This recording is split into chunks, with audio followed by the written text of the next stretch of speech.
உன்னதமானவரின் மறைவில் இருக்கிறவன் சர்வ வல்லவருடைய நிலையில் தங்குவான். நான் கர்த்தரை நோக்கி, நீர் அடைக்கலம், என் கோட்டை, என் தேவன், நான் நம்பியிருக்கிறேன் என்று சொல்வேன்.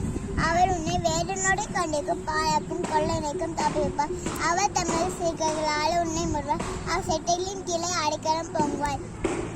இரவில் உண்டாகும் பயங்கரத்துக்கும் பல்லில் பார்க்கும் அம்புக்கும் இருளில் நடமாடும் கொள்ளைக்கும் மயத்தில் பாழாக்கும் சங்கத்துக்கும் பயப்படா இருப்பாய். உன் பக்கத்தில் 1000 பேரும் இருந்தாலும், உன் வலது புறத்தில் 10,000 பேரும் இருந்தாலும் அது உன்னை அணுகாய். உன் கண்களால் மத்தியில் நீ அதை பார்த்து உன் துன்மார்க்கருக்கு வரும் பலனை காண்பாய். என் அடைக்கலமாய் இருக்கிற உன்னதமான கர்த்தரை உனக்கு தாபரமாக கொண்டாய்.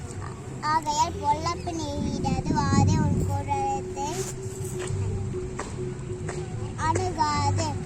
உன் வழிகள் எல்லாம் உன்னை காக்கும்படி உனக்காக தம்முடைய தூதர்களுக்கு கட்டளையிடுவார்.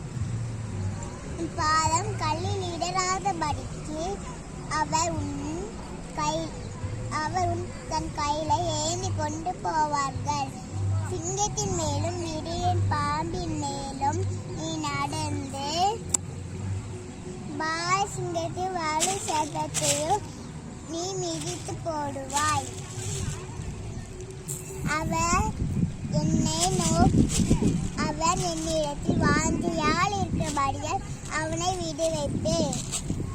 என் நாமத்தை அவன் அறிந்திருக்கபடியாய் அவனை உயர்ந்த அடைக்கலத்திலே வைப்பேன்.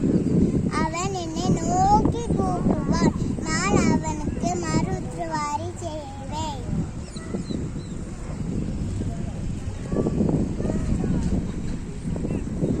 ஆபத்தில் நானே அவனுடைய இருந்து அவனை தப்புவித்து அவனை கனப்படுத்துவேன். நீடித்த நாட்களால் அவனை திருப்தியாக்கி என் ரட்சிப்பை அவனுக்கு காண்பிப்பேன். தேங்க்யூ.